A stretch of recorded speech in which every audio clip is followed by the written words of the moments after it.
السلام علیکم ورحمۃ اللہ وبرکاتہ۔ سورہ آل عمران ترجمہ و تفسیر، آیت نمبر 144 تا 155۔ اس سے پہلے آپ ہمارے چینل کو سبسکرائب کریں، بیل آئیکن کو پریس کریں، لائک اور شیئر کریں۔ نحمدہ ونصلی علی رسولہ الکریم، اما بعد، فاعوذ باللہ من الشیطان الرجیم، بسم اللہ الرحمن الرحیم۔ سبحانک لا علم لنا الا ما علمتنا انک انت العلیم الحکیم۔ رب اشرح لی صدری ویسر لی امری واحلل عقدۃ من لسانی یفقہوا قولی۔ رب زدنی علما، رب زدنی علما، رب زدنی علما۔ لقد جاءکم رسول من انفسکم عزیز علیہ ما عنتم حریص علیکم بالمؤمنین رؤوف رحیم۔ فإن تولوا فقل حسبی اللہ لا الہ الا ہو علیہ توکلت وہو رب العرش العظیم۔ وما محمد الا رسول قد خلت من قبلہ الرسل افإن مات او قتل انقلبتم على اعقابکم ومن ينقلب على عقبیہ فلن یضر اللہ شیئا وسیجزی اللہ الشاکرین۔ اور محمد صلی اللہ علیہ وسلم تو ایک رسول ہے، ہو چکے اس سے پہلے بہت رسول، پھر کیا اگر وہ مر گیا یا مارا گیا تو تم پھر جاؤ گے الٹے پاؤں، اور جو کوئی پھر جائے گا الٹے پاؤں تو ہرگز نہ بگاڑے گا اللہ کا کچھ، اور اللہ ثواب دے گا شکر گزاروں کو۔ وما کان لنفس ان تموت الا باذن اللہ کتابا مؤجلا ومن یرد ثواب الدنیا نؤتیہ منہا ومن یرد ثواب الآخرۃ نؤتیہ منہا وسنجزی الشاکرین۔ اور کوئی مر نہیں سکتا بغیر اللہ کے حکم کے، لکھا ہوا ہے ایک وقت مقرر، اور جو کوئی چاہے گا بدلہ دنیا کا دیں گے ہم اس کو دنیا ہی سے، اور جو کوئی چاہے گا آخرت میں بدلہ اسے دیں گے ہم اس کو، اور ہم ثواب دیں گے احسان ماننے والوں کو۔ وَكَأَيِّن مِّن نَّبِيٍّ قَاتَلَ مَعَهُ رِبِّيُّونَ كَثِيرٌ فَمَا وَاهُونَ لِمَا أَصَابَهُمْ فِي سَبِيلِ اللَّهِ وَمَا ضَعُفُوا وَمَا اسْتَكَانُوا وَاللَّهُ يُحِبُّ الصَّابِرِينَ۔ اور بہت نبی ہیں جن کے ساتھ ہو کر لڑے ہیں، بہت خدا کے طالب پھر نہ ہارے ہیں کچھ تکلیف پہنچنے سے اللہ کی راہ میں، اور نہ سست ہوئے ہیں اور نہ دب گئے ہیں، اور اللہ تعالی محبت کرتا ہے ثابت قدم رہنے والوں سے۔ وما كان قولهم إلا أن قالوا ربنا اغفر لنا ذنوبنا وإسرافنا في أمرنا وثبت أقدامنا وانصرنا على القوم الكافرين۔ اور کچھ نہیں بولے مگر یہی کہا ہے، اے رب ہمارے، بخش ہمارے گناہ اور جو ہم سے زیادتی ہوئی ہمارے کام میں، اور ثابت قدم رکھ ہمارے، اور مدد دے ہم کو کفار قوم سے۔ فآتاہم اللہ ثواب الدنیا وحسن ثواب الآخرۃ واللہ یحب المحسنین۔ پھر دیا اللہ نے ان کو ثواب دنیا کا اور خوب ثواب آخرت کا، اور اللہ محبت رکھتا ہے نیک کام کرنے والوں سے۔ یا ایھا الذین آمنوا ان تطیعوا الذین کفروا یردوکم علی اعقابکم فتنقلبوا خاسرین بل اللہ مولاکم وہو خیر الناصرین۔ اے ایمان والو، اگر تم کہا مانو گے کافروں کا تو وہ تم کو پھیر دیں گے الٹے پاؤں، پھر جا پڑو گے تم نقصان میں، بلکہ اللہ تمہارا مددگار ہے اور اس کی مدد سب سے بہتر ہے۔ سنلقی فی قلوب الذین کفروا الرعب بما اشرکوا باللہ ما لم ينزل به سلطانا ومأواهم النار وبئس مثوى الظالمین۔ اب ڈالیں گے ہم کافروں کے دل میں ہیبت اس واسطے کہ انہوں نے شریک ٹھہرایا اللہ کا جس کی اس نے کوئی سند نہیں اتاری، اور ان کا ٹھکانہ دوزخ ہے اور وہ برا ٹھکانہ ہے ظالموں کا۔ وَلَقَدْ صَدَقَكُمُ اللَّهُ وَعْدَهُ إِذْ تَحُسُّونَهُم بِإِذْنِهِ حَتَّىٰ إِذَا فَشِلْتُمْ وَتَنَازَعْتُمْ فِي الْأَمْرِ وَعَصَيْتُم مِّن بَعْدِ مَا أَرَاكُم مَّا تُحِبُّونَ مِنكُم مَّن يُرِيدُ الدُّنْيَا وَمِنكُم مَّن يُرِيدُ الْآخِرَةَ ثُمَّ صَرَّفَكُمْ عَنْهُمْ لِيَبْتَلِيَكُمْ وَلَقَدْ عَفَا عَنكُمْ وَاللَّهُ ذُو فَضْلٍ عَلَى الْمُؤْمِنِينَ۔ اور اللہ تو سچا کر چکا تم سے اپنا وعدہ جب تم قتل کرنے لگے تھے ان کو اس کے حکم سے، یہاں تک کہ جب تم نے نامردی کی اور کام میں جھگڑا ڈالا اور نافرمانی کی بعد اس کے کہ تم کو دکھا چکا تمہاری خوشی کی چیز۔ کوئی تم میں سے چاہتا تھا دنیا اور کوئی تم میں سے چاہتا تھا آخرت، پھر تم کو الٹ دیا ان پر سے تاکہ تم کو آزما دے، اور وہ تو تم کو معاف کر چکا، اور اللہ کا فضل ہے ایمان والوں پر۔ إِذْ تُصْعِدُونَ وَلَا تَلْوُونَ عَلَىٰ أَحَدٍ وَالرَّسُولُ يَدْعُوكُمْ فِي أُخْرَاكُمْ فَأَصَابَكُمْ غَمًّا بِغَمٍّ لِكَيْ لَا تَحْزَنُوا عَلَىٰ مَا فَاتَكُمْ وَلَا مَا أَصَابَكُمْ وَاللَّهُ خَبِيرٌ بِمَا تَعْمَلُونَ۔ تم چڑھے چلے جاتے تھے اور پیچھے پھر کر نہ دیکھتے تھے کسی کو، اور رسول پکارتا تھا تم کو تمہارے پیچھے سے، پھر پہنچا تم کو غم عوض میں غم کے تاکہ تم غم نہ کیا کرو اس پر جو ہاتھ سے نکل جائے، اور نہ اس پر کہ جو کچھ پیش آ جائے، اور اللہ کو خبر ہے تمہارے کام کی۔ ثم انزل علیکم من بعد الغم امنة نعاسا یغشی طائفة منکم وطائفة قد أهمتهم أنفسهم يظنون بالله غير الحق ظن الجاهلية يقولون هل لنا من الأمر من شيء قل إن الأمر كله لله يخفون في أنفسهم ما لا يبدون لك يقولون لو كان لنا من الأمر شيء ما قتلنا هاهنا قل لو كنتم في بيوتكم لبرز الذين كتب عليهم القتال إلى مضاجعهم وليبتلي الله ما في صدوركم وليمحص ما في قلوبكم والله عليم بذات الصدور۔ پھر تم پر اتارا تنگی کے بعد امن کو، جو اونگتی کہ ڈھانک لیا اس اونگ نے بعضوں کو تم میں سے، اور بعضوں کو فکر پر پڑا رہا تھا، اپنی جان کا خیال کرتے تھے اللہ پر جھوٹے خیال، جاہلوں جیسے کہتے تھے کچھ بھی کام ہے ہمارے ہاتھ میں تو کیا، سب کام ہے اللہ کے ہاتھ میں، وہ اپنے جی میں چھپاتے ہیں جو تجھ سے ظاہر نہیں کرتے۔ کہتے ہیں اگر کچھ کام ہوتا ہمارے ہاتھ تو ہم مارے جاتے اس جگہ، تو کیا اگر تم ہوتے اپنے گھروں میں البتہ باہر نکلتے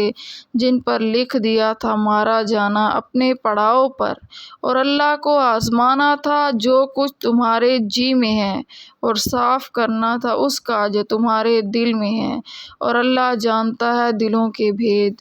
ان الذین تولوا منکم یوم التقى الجمعان انما استزلهم الشیطان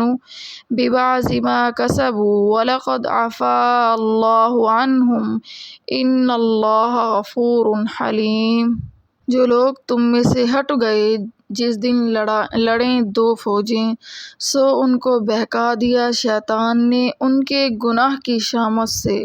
اور ان کو بخش چکا اللہ، اللہ بخشنے والا ہے تحمل کرنے والا ہے۔ وما محمد إلا رسول قد خلت من قبله الرسل أفإن مات أو قتل انقلبتم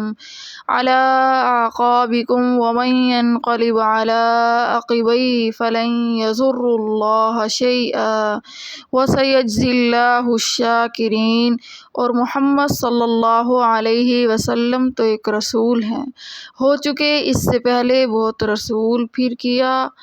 اگر وہ مر گیا یا مارا گیا تو تم پھر جاؤ گے الٹے پاؤں، اور جو کوئی پھر جائے گا الٹے پاؤں تو ہرگز نہ بگاڑے گا اللہ کا کچھ، اور اللہ ثواب دے گا شکر گزاروں کو۔ وما كان لنفس ان تموت الا باذن الله كتابا مؤجلا ومن يرد ثواب الدنيا نؤتيه منها ومن يرد ثواب الآخرة نؤتيه منها وسنجزي الشاکرین۔ اور کوئی مر نہیں سکتا اللہ کے حکم کے بغیر، لکھا ہوا ہے ایک وقت مقرر، اور جو کوئی چاہے گا بدلہ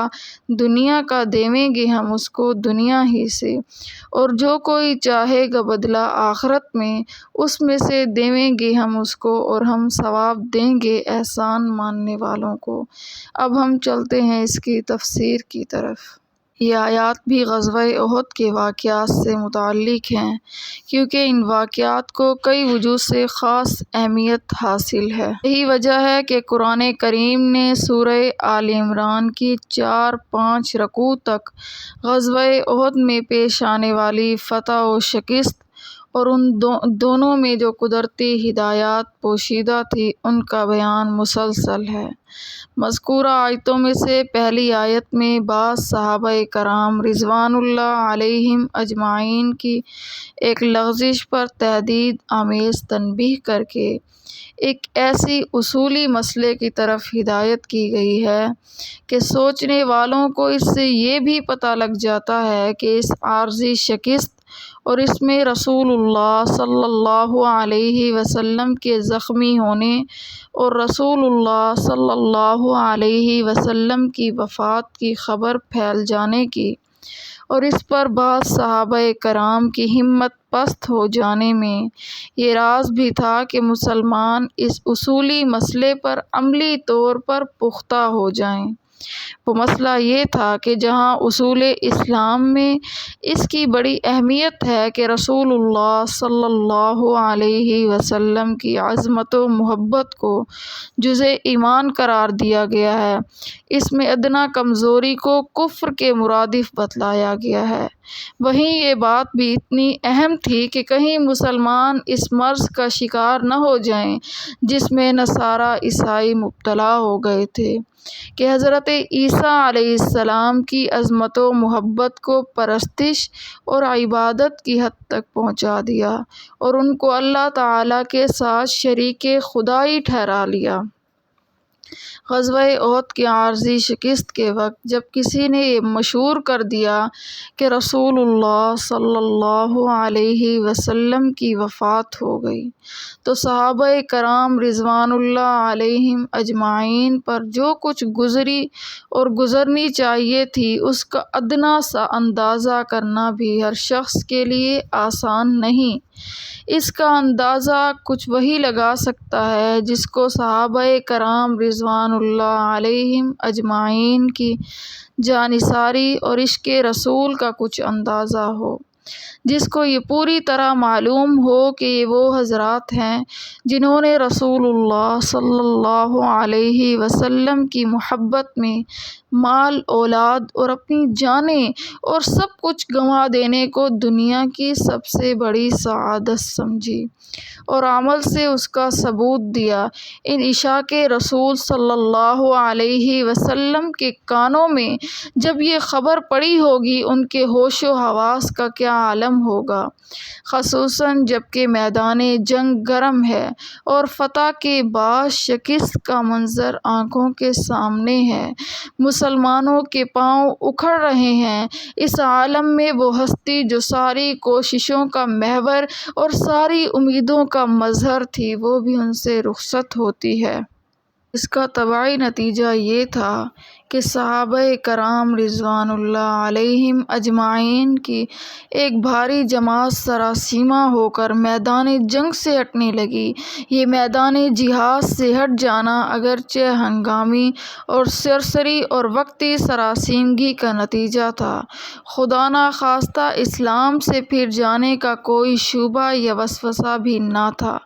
لیکن حق تعالیٰ تو اپنے رسول اللہ صلی اللہ علیہ وسلم کے صحابہ کو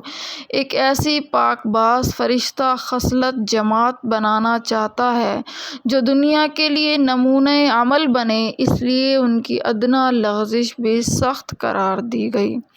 ان کے لیے میدان جنگ چھوڑنے پر ایسا خطاب کیا گیا جیسے اسلام چھوڑنے پر کیا جاتا ہے، اور سخت عتاب کے ساتھ اس بنیادی مسئلے پر تنبیہ کی گئی کہ دین و عبادت اللہ کے لیے اور جہاد اسی کے لیے ہے جو ہمیشہ زندہ اور قائم ہے۔ اگر بالفرض یہ خبر صحیح بھی ہوتی کہ رسول اللہ صلی اللہ علیہ وسلم کی وفات ہو گئی تو بہرحال یہ تو ایک دن ہونا ہی ہے، اس پر ہمت ہار بیٹھنا اور دین کا کام چھوڑ دینا ان حضرات کی شایان شان نہیں۔ اسی لیے ارشاد فرمایا وَمَا مُحَمَّدٌ إِلَّا رَسُولٌ، یعنی محمد الرسول اللہ صلی اللہ علیہ وسلم ایک رسول ہی تو ہیں، خدا تو نہیں۔ آپ صلی اللہ علیہ وسلم سے پہلے بھی بہت سے رسول گزر چکے ہیں۔ اگر آپ صلی اللہ علیہ وسلم کی وفات ہو جائے یا آپ صلی اللہ علیہ وسلم کو شہید کر دیا جائے تو کیا تم لوگ الٹے پاؤں پھر جاؤ گے؟ اور جو کوئی الٹے پاؤں پھر جائے گا وہ اللہ کا کچھ نہیں بگاڑے گا، اور اللہ تعالیٰ ثواب دے گا شکر گزاروں کو۔ اس میں تنبیہ فرما دی کہ رسول اللہ صلی اللہ علیہ وسلم تو ایک نہ ایک دن اس دنیا سے رخصت ہونے والے ہیں۔ آپ صلی اللہ علیہ وسلم کے بعد بھی مسلمانوں کو دین پر ثابت قدم رہنا ہے۔ اس سے یہ بھی معلوم ہو گیا کہ اس عارضی شکست کے وقت رسول اللہ صلی اللہ علیہ وسلم کے مجروح ہونے اور وفات کی خبر مشہور ہونے میں یہ قدرتی راز تھا کہ آپ صلی اللہ علیہ وسلم کے بعد جو حالات صحابہ کرام رضوان اللہ علیہم اجمعین پر پیش آ سکتے تھے وہ آپ صلی اللہ علیہ وسلم کی دنیاوی حیات ہی میں ظاہر کر دیے گئے، تاکہ ان میں جو لغزش ہو اس کی اصلاح خود رسول اللہ صلی اللہ علیہ وسلم کی زبان مبارک سے ہو جائے، اور آئندہ جب یہ واقعہ وفات سچ مچ پیش آئے تو یہ عشاق رسول ازے جار فتنہ نہ ہو جائیں۔ چنانچہ یہی ہوا۔ آپ صلی اللہ علیہ وسلم کی وفات کے وقت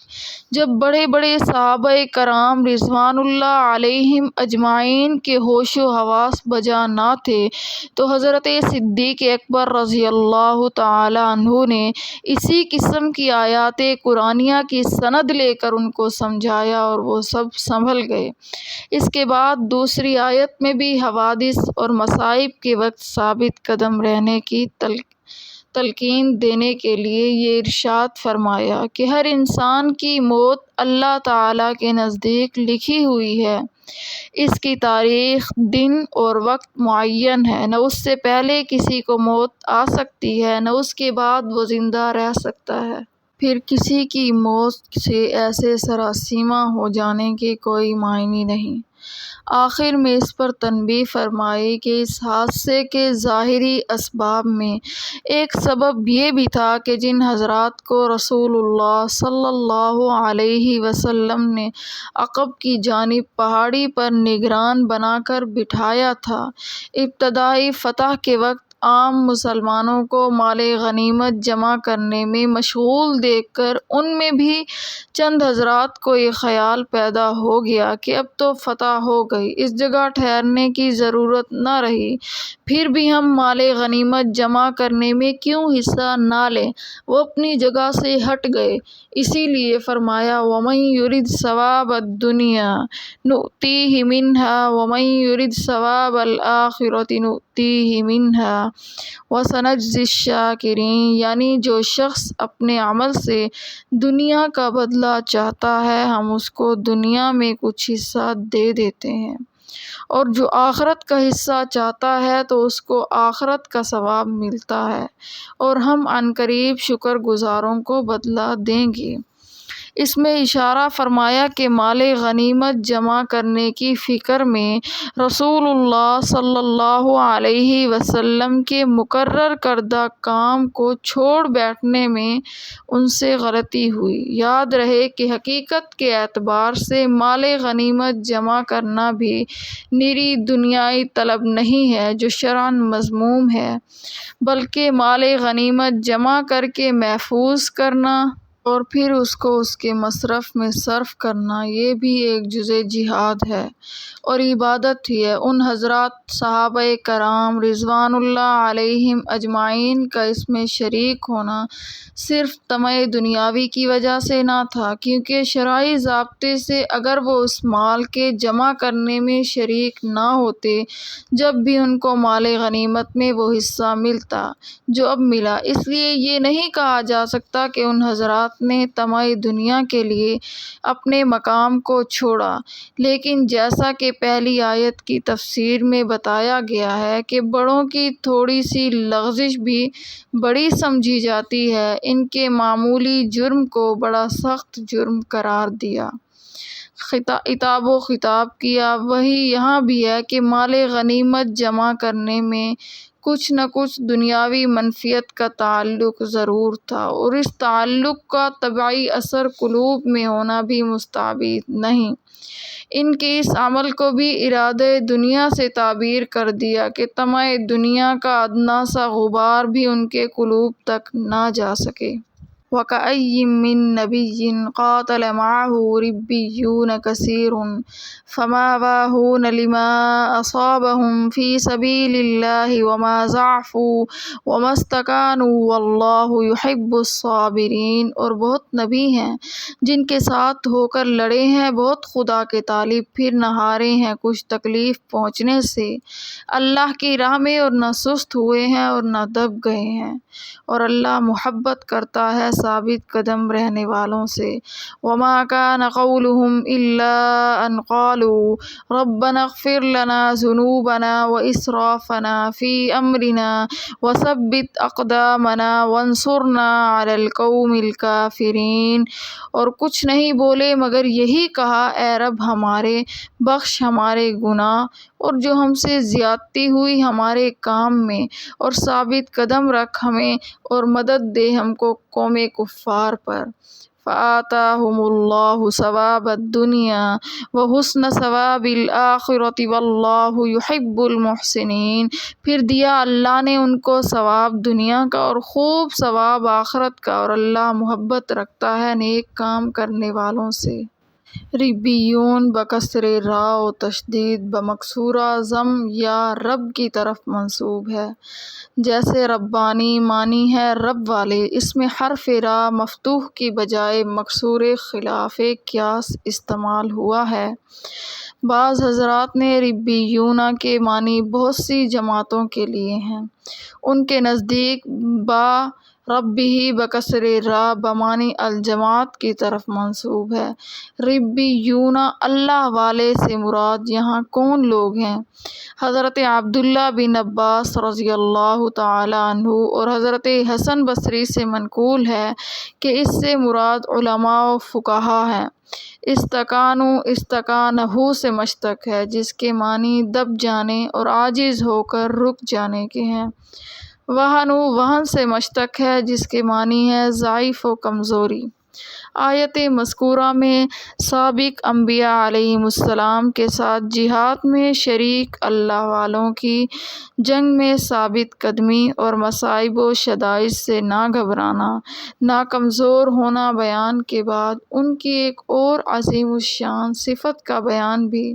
اس طرح فرمایا ہے کہ وہ اپنی اس بے مثال قربانی کے ساتھ بھی اللہ تعالیٰ کی بارگاہ میں چند دعائیں کرتے رہتے تھے۔ اول یہ کہ ہمارے پچھلے گناہ معاف فرما دیجیے، دوسرے یہ کہ حالیہ عمل جہاد میں ہم سے جو کوتاہی ہو گئی ہو اس کو معاف فرما دے، تیسرے یہ کہ ہمیں ثابت قدمی پر قائم رکھ، چوتھے یہ کہ ہمیں دشمنوں پر غالب کر۔ ان دعاؤں کے ضمن میں مسلمانوں کے لیے چند اہم ہدایات ہیں۔ اول یہ کہ حقیقت شناس مومن کا کام یہ ہے کہ وہ کتنا ہی بڑا نیک کام اور کتنی ہی جد و جہد اللہ کی راہ میں کر رہا ہو، اس کو یہ حق نہیں کہ اپنے عمل پر ناز و نخرے کرے، کیونکہ در حقیقت اس کا عمل بھی اللہ تعالیٰ ہی کے فضل و کرم کا نتیجہ ہے، اس کے بغیر کوئی نیک عمل ہو ہی نہیں سکتا۔ حدیث پاک میں ہے، اگر اللہ کا فضل و کرم نہ ہوتا تو ہمیں نہ سیدھے راستے کی ہدایت ملتی اور نہ ہم سے زکوٰۃ و نماز ادا ہو سکتی۔ اس کے علاوہ جو نیک اعمال کوئی انسان کرتا ہے وہ کتنا ہی درست کر کے کرے، لیکن مالک الملک و ملکوت کی شان جلالی کے مطابق کر لینا اس کے بس میں نہیں، اس لیے اس کے ادائے حق میں کوتاہی ناگزیر ہے۔ اس سے حالت عمل میں بھی استغفار کی ضرورت ہے۔ نیز یہ بھی کسی کو اطمینان نہیں ہو سکتا کہ جو نیک عمل وہ اس وقت کر رہا ہے آگے بھی اسے اس کی توفیق ہوگی، اس لیے موجودہ عمل میں کوتاہی پر ندامت اور آئندہ کے لیے اس پر قائم رہنے کی دعا مومن کا وظیفہ ہونا چاہیے۔ مذکورہ دعاؤں میں سب سے پہلے اپنے پچھلے گناہوں کی معافی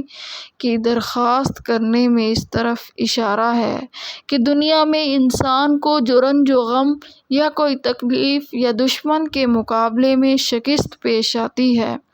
وہ اکثر اس کے سابقہ گناہوں کا اثر ہوتا ہے، جس کا علاج استغفار و توبہ ہے۔ آخری آیت میں اللہ والوں کو دنیا و آخرت دونوں میں اچھا بدلہ دینے کا ذکر ہے کہ دنیا میں بھی اللہ تعالیٰ انجام کار دشمنوں پر غالب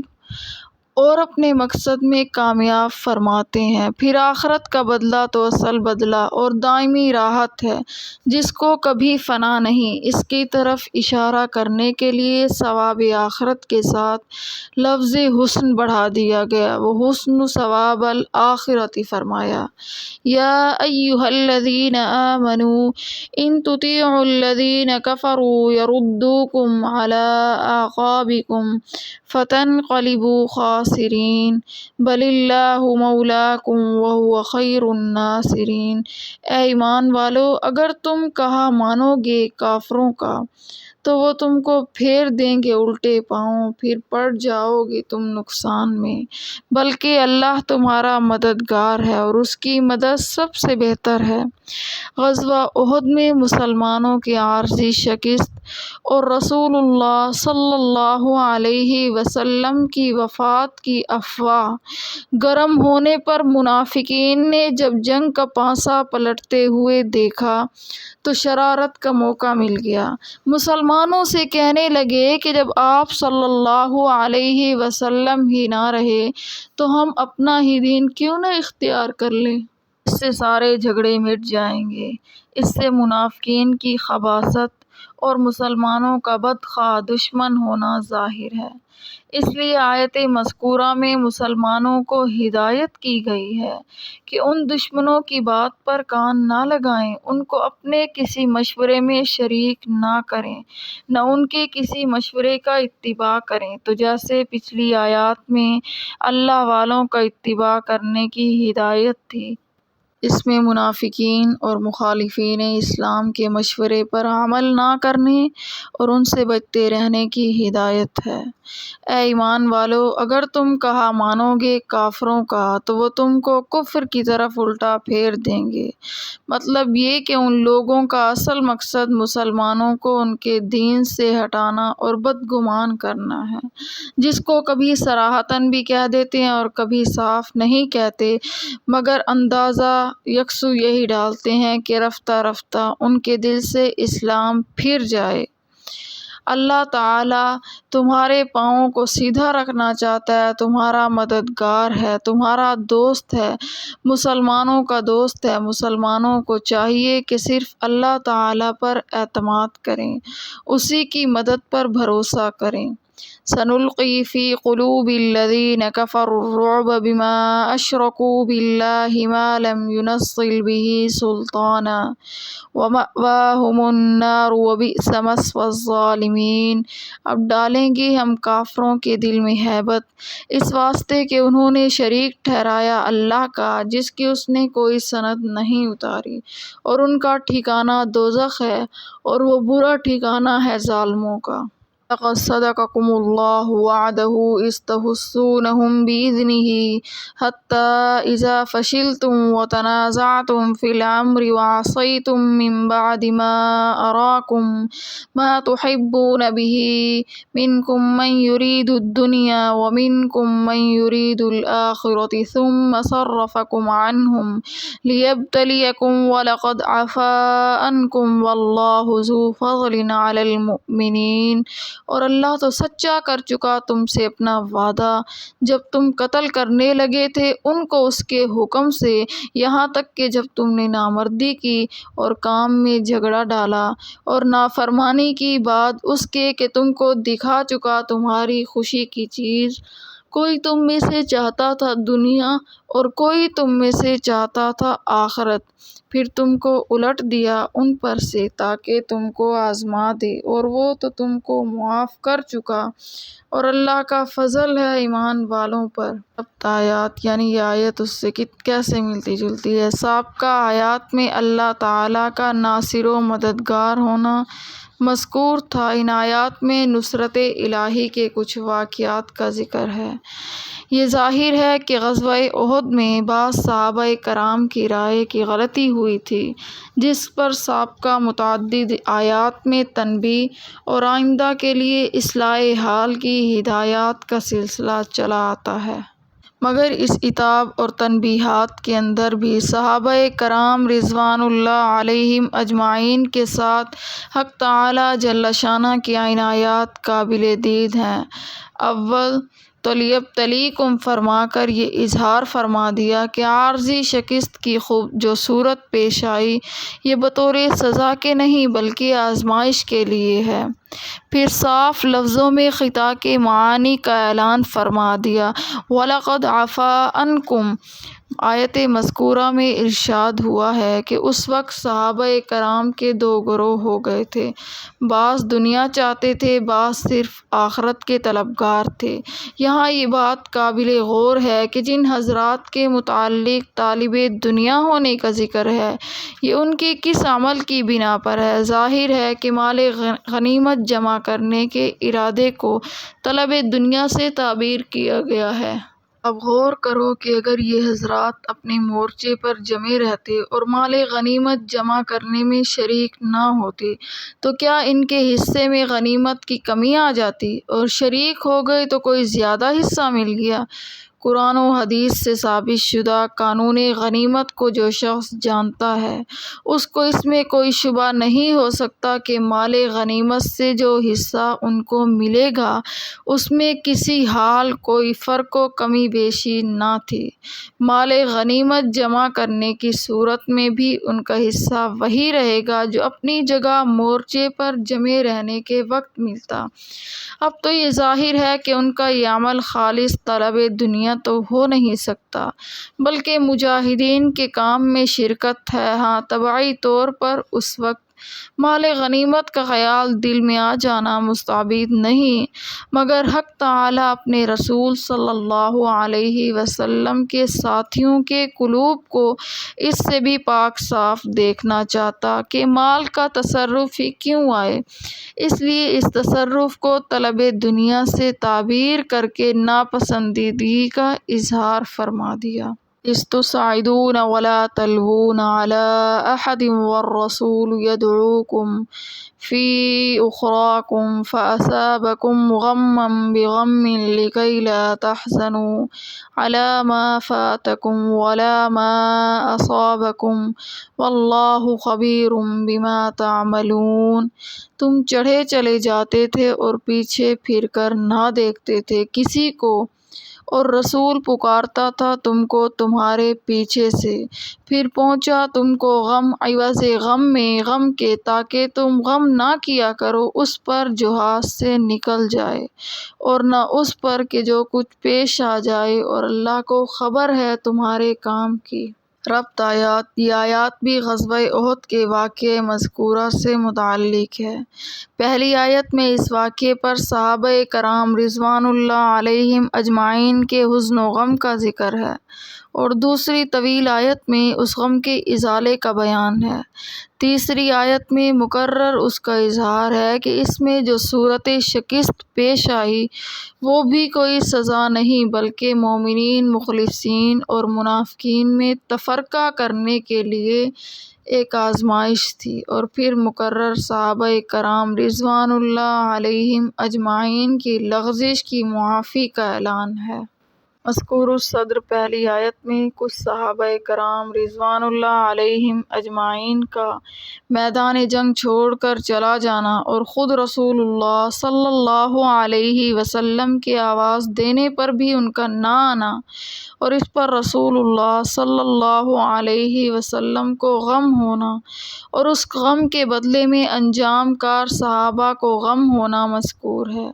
روایات حدیث میں ہے کہ حضرت کعب بن مالک رضی اللہ تعالیٰ عنہ نے پکارا تو مسلمان جمع ہو گئے۔ اس کی توجیہ و تطبیق کچھ اس طرح ہے کہ اول رسول اللہ صلی اللہ علیہ وسلم نے پکارا، جو صحابہ کرام نے سنا نہیں اور دور نکلے چلے گئے، اس وقت حضرت کعب بن مالک نے پکارا اور وہ سب نے سن لیا تو جمع ہو گئے۔ فرمایا کہ اصل وجہ گھبراہٹ کی یہ خبر تھی کہ رسول اللہ صلی اللہ علیہ وسلم شہید ہو گئے۔ آپ صلی اللہ علیہ وسلم کے پکارنے میں اس خبر کی کوئی تردید تو نہیں تھی، اور آواز اگر پہنچی بھی ہو تو پہچانی نہیں گئی۔ پھر جب حضرت کعب بن مالک رضی اللہ تعالیٰ عنہ نے پکارا تو اس میں اس خبر کی تردید اور رسول اللہ صلی اللہ علیہ وسلم کا حیات ہونا مذکور تھا۔ یہ سن کر سب کی تسلی ہوئی اور سب جمع ہو گئے۔ باقی رہا یہ کہ پھر اس پر حق تعالیٰ کی طرف سے عتاب اور رسول اللہ صلی اللہ علیہ وسلم کو غم کیا ہوا یا کیوں ہوا۔ اس کی وجہ یہ ہو سکتی ہے کہ اگر مستقل مزاج رہتے تو آواز کیوں پہچان سکتے نہ تھے۔ وَلِيَبْتَلِيَ اللَّهُ مَا فِي صُدُورِكُمْ سے معلوم ہوا کہ غزوہ احد میں جو مصائب اور تکالیف صحابہ کرام کو پیش آئیں وہ بطور سزا نہیں بلکہ بطور آزمائش تھی۔ اس امتحان کے ذریعے مومنین، مخلصین اور منافقین میں فرق کا اظہار کرنا تھا۔ وَمَا أَصَابَكُمْ غَمًّا بِغَمٍ کے الفاظ سے جو اس کا سزا ہونا معلوم ہوتا ہے، اس کی تطبیق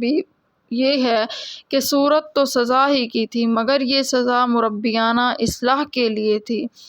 جیسے کوئی باپ اپنے بیٹے کو، استاد اپنے شاگرد کو کچھ سزا دیتا ہے تو عرفاً میں اس کو سزا بھی کہہ سکتے ہیں، مگر در حقیقت یہ تربیت اور اصلاح کی ایک صورت ہوتی ہے۔ حاکمیانہ سزا اس سے مختلف ہے۔ لیبتلیہ سے آخر آیات تک جو ارشاد ہوا، اس سے تو یہ معلوم ہوتا ہے کہ وقوع مصائب کا سبب یہ ربانی حکمتیں تھیں، لیکن اگلی آیت میں انما استزلهم الشیطان ببعض ما کسبوا سے معلوم ہوتا ہے کہ ان حضرات کی کوئی سابقہ لغزش اس شیطانی اثر کا سبب ہے۔ جواب یہ ہے کہ ظاہری سبب تو وہ لغزش ہی ہوئی کہ اس کی وجہ سے شیطان کو ان سے اور معصیت کرا دینے کی بھی طمع ہوگی، اور اتفاق سے اس کی وہ طمع پوری بھی ہو گئی، مگر اس لغزش اور اس کے پیچھے آنے والے نتائج میں یہ تکوینی حکمتیں مستور تھی جن کو لیبتلیکم میں بیان فرمایا کہ شیطان نے ان کو بعض وہ گناہ یاد دلائے جن کو لے کر حق تعالیٰ سے ملنا ان کو اچھا نامعلوم ہوا، اس لیے جہاد سے ہٹ گئے تاکہ وہ اپنی حالت کو درست کر کے پھر پسندیدہ حالت پر جہاد کریں اور شہید ہو کر اللہ سے ملیں۔ اس آیت سے معلوم ہوا کہ ایک گناہ دوسرے گناہ کو کھینچ لاتا ہے، جیسے ایک نیکی دوسری کو کھینچتی ہے، یعنی اعمال حسنہ اور سیئہ میں تجذیب ہے۔ جب انسان کوئی ایک نیک عمل کرتا ہے تو تجربہ شاہد ہے کہ اس کے لیے دوسری نیکیاں بھی آسان ہو جاتی ہیں، اس کے دل میں نیک اعمال کی رغبت بڑھ جاتی ہے۔ اسی طرح انسان کوئی گناہ کرتا ہے تو وہ اس کے دوسرے گناہوں کا راستہ ہموار کر دیتا ہے، دل میں گناہ کی رغبت بڑھ جاتی ہے۔ اس لیے بعض لوگوں نے ارشاد فرمایا، نیک کام کی ایک نقد جزا وہ دوسری نیکی ہے جس کی توفیق اس کو ہو جاتی ہے، اور برے عمل کی ایک سزا وہ دوسرے گناہ کو جس کے لیے پہلے گناہ نے راستہ ہموار کر دیا ہے۔ واقعہ احد میں جو لغزشیں اور خطائیں بعض صحابہ کرام رضوان اللہ علیہم اجمعین سے صادر ہوئی، وہ اپنی ذات میں بڑی شدائد اور سخت تھی۔ جس مورچے پر 50 صحابہ کرام کو یہ حکم دے کر بٹھایا تھا کہ ہم پر کچھ بھی حال گزرے تم یہاں سے نہ ہٹنا، ان کی بڑی تعداد یہاں سے ہٹ گئی، اگرچہ ہٹنے کا سبب ان کی یہ اجتہادی غلطی صحیح کہ اب فتح ہو چکی ہے، اس حکم کی تعمیل پوری ہو چکی ہے، یہاں سے نیچے آ کر سب مسلمانوں کے ساتھ مل جانا چاہیے، مگر در حقیقت رسول اللہ صلی اللہ علیہ وسلم کی واضح ہدایات کے خلاف تھا۔ اسی خطا و قصور کے نتیجے میں میدان جنگ سے بھاگنے کی غلطی سرزد ہونی چاہیے، اس میں بھی کسی تاویل ہی کا سہارا لیا گیا ہو، جیسا کہ زجاج سے نقل کیا۔ پھر یہ میدان جنگ سے بھاگنا ایسی حالت میں ہوا کہ رسول اللہ صلی اللہ علیہ وسلم ان کے ساتھ ہیں اور پیچھے سے ان کو آواز دے رہے ہیں۔ یہ چیزیں اگر شخصیت اور گرد و پیش کے حالات سے الگ کر کے دیکھی جائیں تو بلا شبہ سخت ترین اور ایسے سنگین جرم تھے۔ مشاجرات صحابہ کے سلسلے میں مختلف صحابہ کرام پر جتنے الزامات مخالفین کی طرف سے لگائے جاتے ہیں، یہ ان سب سے زیادہ شدائد جرائم کی حیثیت رکھتے ہیں، مگر غور کیجئے کہ حق تعالیٰ نے ان تمام خطاؤں اور لغزشوں کے بعد بھی ان حضرات کے ساتھ کیا معاملہ فرمایا، وہ مذکورہ آیات میں بڑی وضاحت سے آ گیا۔ اول یہ کہ ظاہری انعام اونٹ کا بھیج کر ان کی تکلیف اور تھکن اور پریشانی دور کی گئی۔ پھر یہ بتلایا گیا کہ جو مصائب اور غم مسلمانوں کو اس وقت پہنچا ہے وہ نری سزا و عقوبت نہیں، بلکہ اس میں کچھ مربیانہ حکمتیں مستور ہیں۔ پھر صاف لفظوں میں معنی کا اعلان فرمایا، یہ سب چیزیں ایک مرتبہ اس سے پہلے آ چکی ہیں۔ اس جگہ پھر ان کا اعادہ فرمایا۔ اس تکرار کی ایک حکمت یہ بھی ہے کہ پہلی مرتبہ تو خود صحابہ کرام کی تسلی کے لیے ارشاد فرمایا گیا، اور اس جگہ مومنین یعنی منافقین کے اس قول کا رد بھی مقصود ہے جو مسلمانوں سے کہتے تھے کہ تم نے ہماری رائے پر عمل نہ کیا، اسی لیے مصائب و تکالیف کا سامنا ہوا۔ بہرحال ان تمام آیات میں یہ بات بڑی وضاحت سے سامنے آ گئی ہے کہ حق تعالیٰ کی بارگاہ میں اپنے رسول اللہ صلی اللہ علیہ وسلم کے ساتھیوں کو محبوبیت کا وہ مقام حاصل ہے کہ اتنی بڑی عظیم خطاؤں اور لغزشوں کے باوجود ان کے ساتھ معاملہ صرف عفو و درگزر کا ہی نہیں بلکہ لطف و کرم کا فرمایا گیا۔ یہ معاملہ تو خود حق تعالیٰ کا کا اور نصوص قرآنی کا بیان کیا ہوا ہے۔ اسی طرح کا ایک معاملہ حضرت حاتب بن ابی بلتہ کا رسول اللہ صلی اللہ علیہ وسلم کے سامنے پیش ہوا۔ انہوں نے مشرکین مکہ کو مسلمانوں کے حالات کے متعلق ایک خط لکھ دیا تھا۔ جب رسول اللہ صلی اللہ علیہ وسلم بذریعہ وحی اس کی حقیقت کھلی اور خط پکڑا گیا تو صحابہ کرام میں حاتب ابن ابی بلتہ کے خلاف سخت غیظ و غضب تھا۔ فاروق اعظم نے عرض کیا کہ مجھے اجازت دیجیے کہ اس منافق کی گردن مار دوں، مگر رسول اللہ صلی اللہ علیہ وسلم کو معلوم تھا کہ وہ منافق نہیں، مومن مخلص ہے، مگر یہ غلطی ان سے سرزد ہو گئی، اس لیے اس کو معاف فرمایا اور فرمایا کہ یہ اہل بدر میں سے ہیں، اور شاید اللہ تعالیٰ نے تمام حاضرین بدر کے متعلق مغفرت اور معافی کا حکم نافذ کر دیا ہے۔ حدیث میں ہے کہ حضرت عبداللہ ابن عمر رضی اللہ تعالیٰ عنہ نے فرمایا کہ جس چیز کی معافی کا اللہ تعالیٰ نے اعلان فرما دیا اس پر طعن کرنے کا کسی کو کیا حق ہے؟ اہل سنت والجماعت کا عقیدہ یہ ہے کہ صحابہ کرام رضوان اللہ علیہم اجمعین کے درمیان جو اختلافات اور قتل و قتال ہوئے ہیں ان میں کسی پر الزام و اعتراض کرنے سے بازر ہیں۔ وجہ یہ ہے کہ تاریخ میں جو روایات ان کے عیوب کے متعلق آئی ہیں اور جو بات صحیح بھی ہے تو صحابہ کرام اس میں اجتہادی رائے کی بنا پر معذور ہیں، اور بلا فرض جہاں وہ معذور بھی نہ ہوں تو اللہ تعالیٰ کا قانون یہ ہے ان الحسنات یذہبن السیئات، یعنی اعمال صالحہ سے برے اعمال کا بھی کفارہ ہو جاتا ہے، اور یہ ظاہر ہے کہ صحابہ کرام رضوان اللہ علیہم اجمعین کے اعمال صالحہ کے برابر کسی دوسرے کے اعمال نہیں ہو سکتے، اور اللہ تعالیٰ کے عفو و کرم کے جتنے وہ مستحق ہیں